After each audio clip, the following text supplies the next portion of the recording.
नमस्कार दोस्तों अगर आप एक जॉब ज्वाइन करने जा रहे हैं तो आज हम उन चीज़ों के बारे में बात करने वाले हैं जो आपको उस कंपनी के एचआर से या जो भी ऑफिशियल पर्सन है उससे डिटेल में बात करनी चाहिए जॉब को ज्वाइन करने से पहले। दोस्तों कई बार ये चीज़ें जो होती है ऑफर लेटर में मेंशन नहीं होती है, इसलिए इनके बारे में चर्चा करना एचआर से ज़रूरी होता है। ध्यान रखिए, हमें फ़ोन पे चर्चा नहीं करनी है और ये सारी चीज़ें जो है वो ईमेल पे ही हमें बात करना चाहिए। दोस्तों इन चीज़ों पर बात करना इसलिए ज़रूरी होता है कि कई बार क्या होता है, कुछ लोगों के पास एक से ज़्यादा जॉब के ऑप्शन होते हैं। इसलिए अगर इन सब चीज़ों के बारे में उन्हें डिटेल में पता होता है तो वो कौन सी कंपनी को ज्वाइन करना चाहिए इसके बारे में सही डिसीजन ले सकते हैं। इवन अगर आपके पास एक ही ऑफर है और आप 100% उस कंपनी को ज्वाइन भी करने वाले हैं तो भी अगर आप इन चीज़ों को पहले से ही मालूम कर लेते हो तो आप जो है गलत एक्सपेक्टेशन सेट नहीं करते हो और बाद में कंपनी को ज्वाइन करने के बाद डिसअपॉइंट नहीं होते हो। तो आज इन चीज़ों के बारे में हम बात करने वाले हैं। दोस्तों इन चीज़ों के बारे में बात करें उससे पहले एक तो इम्पॉर्टेंट चीज़ है ही कि हमें किसी भी कंपनी में जॉब ज्वाइन करने से पहले हमारे वहाँ क्या काम होगा, हमारी जॉब प्रोफाइल क्या होगी, हमें वहाँ क्या काम करना होगा, क्या सीखने को मिलेगा, इन चीज़ों के बारे में तो मालूम करना ही होगा। अब और कौन सी चीज़ें हैं जिनके बारे में हमें बात करना है, वो है सबसे पहला है सैलरी। दोस्तों कई बार क्या होता है, बहुत सारी कंपनियां जो होती है ना जिसको बोलते हैं हम सीटीसी यानी कॉस्ट टू कंपनी या पैकेज, उसको बढ़ा चढ़ाकर बताती है और ऑफर लेटर में उसी को मेंशन करती है। तो कई लोग जो फाइनेंस के बारे में नहीं समझते हैं वो इससे बड़े खुश हो जाते हैं, ठीक है, और इसकी अंदर की जो बातें हैं वो ढंग से नहीं समझते हैं। देखिए दोस्तों, किसी भी कंपनी का सीटीसी कितना भी हो, आप उसके एचआर से जो है उस सीटीसी का पूरा ब्रेकअप मालूम कीजिए कि आप मेरे को इसमें कौन कौन से कंपोनेंट्स है उसके बारे में ढंग से बताइए और मुझे बताइए कि टैक्स काटने के बाद मुझे मंथली इन हैंड सैलरी कितनी मिलेगी। और सच में आपको दोस्तों इसी कंपोनेंट से ज़्यादा मतलब होना चाहिए। ये इन्फ्लेटेड बढ़ा चढ़ा कर जो सीटीसी दिखाया जाता है उसके पीछे इतना पागल होने की जरूरत नहीं है। इन हैंड सैलरी आपको कितनी मिलेगी इसके बारे में एचआर से जो है ईमेल पर बात कीजिए। एचआर से बात कीजिए कि जो सीटीसी जो है उसके पूरे कंपोनेंट्स के बारे में मुझे बताइए, कौन कौन से डिडक्शंस आप लोग इस सीटीसी में से करेंगे उसके बारे में मुझे ढंग से बताइए। दोस्तों सीटीसी, इसके क्या क्या कंपोनेंट होते हैं और इन हैंड सैलरी कैसे कैलकुलेट होती है, इसके ऊपर ऑलरेडी हमने डिटेल वीडियो बनाया हुआ है। अगर नहीं देखा है तो इस वीडियो के डिस्क्रिप्शन में आपको उसका लिंक मिल जाएगा, आप उसे देख सकते हैं। एचआर से समझिए कि मंथली कंपोनेंट क्या है, क्वार्टरली कंपोनेंट क्या है, एनुअल कंपोनेंट क्या है, ठीक है। इसके अलावा दोस्तों समझिए कि आपकी सैलरी में अगर कोई बोनस जैसा कंपोनेंट है तो एचआर से बिल्कुल डिस्कशन कीजिए ईमेल के ऊपर कि इस बोनस को मिलने का क्या क्राइटेरिया होता है। क्या कोई परफॉर्मेंस का क्राइटेरिया होता है, क्या कंपनी की फाइनेंशियल परफॉर्मेंस से ये जुड़ा होता है, एम्प्लॉय की परफॉर्मेंस से जुड़ा होता है। कई बार ऐसा होता है कई कंपनीज में ये बोनस मिलता ही नहीं है, तो इसको मिलने के क्राइटेरिया पे ढंग से डिस्कशन कीजिए। दोस्तों कई कंपनियों में एम्प्लॉय स्टॉक ऑप्शंस यानी ईसॉप्स भी मिलते हैं, तो ध्यान रखिए ये केवल ऑप्शन है ना, ऐसे ही नहीं मिल जाते हैं, इनको आपको ऑप्शंस को एक्सरसाइज करना पड़ता है। तो ये भी आप पूरा डॉक्यूमेंट कीजिए कि आपको कितने ईसॉप्स मिल रहे हैं, वो कब कब मिलेंगे, कैसे आप उनको एक्सरसाइज कर सकते हैं और उन स्टॉक्स को एक्सरसाइज करने के लिए, उन ऑप्शंस को एक्सरसाइज करने के लिए आपको कितनी एक्सरसाइज प्राइस देनी पड़ेगी।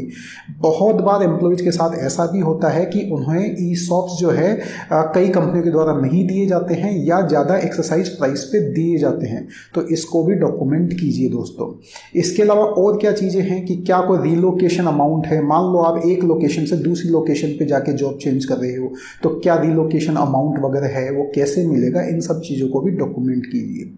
ये तो हो गई कुछ पैसे की बातें। इसके अलावा आप मालूम कीजिए कि वहाँ पे लीव पॉलिसी क्या है, कि आपको नॉर्मल एक साल में कितनी लीव्स मिलेगी, ठीक है। कुछ कैजुअल लीव्स यानी कि आपको ना एकदम से किसी लीव की जरूरत पड़ गई, बीमार होने पे सिक लीव वगैरह मिलती है तो वो कितनी मिलती है, तो लीव पॉलिसी मालूम कीजिए। कई बार आपको लंबी छुट्टी लेने की ज़रूरत पड़ती है, हो सकता है आपको उस दौरान सैलरी ना मिले, लेकिन उसके बारे में भी कंपनी की क्या पॉलिसी है वो भी आपको मालूम करना चाहिए। ठीक है। इसके अलावा हेल्थ इंश्योरेंस जो कंपनी दे रही है उसके बारे में मालूम कीजिए कितना है, अगर वो कम है तो क्या उसको बढ़ाया जा सकता है, उसमें पेरेंट्स वगैरह कवर्ड है या नहीं है, घर के और कौन कौन से मेंबर कवर है वो मालूम कीजिए। अगर पेरेंट्स वगैरह को वो कवर नहीं करते हैं तो क्या उनके पास पेरेंट्स को कवर करने का, चाहे से आपको उसका प्रीमियम पे करना पड़े, उसका ऑप्शन है या नहीं है।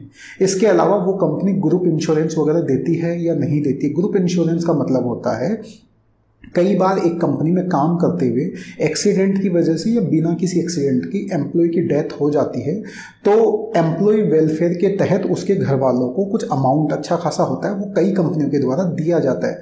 तो आप अपनी जिस कंपनी को ज्वाइन करने वाले हैं उससे ये भी मालूम कीजिए कि कोई ग्रुप इंश्योरेंस वगैरह है या नहीं है। इसके अलावा कई बार दोस्तों ऐसा होता है कि हमें शिफ्ट्स वगैरह में काम करना पड़ता है, तो उनसे मालूम कीजिए कि शिफ्ट वगैरह में काम करने पे क्या कुछ एक्स्ट्रा पे आप करते हैं।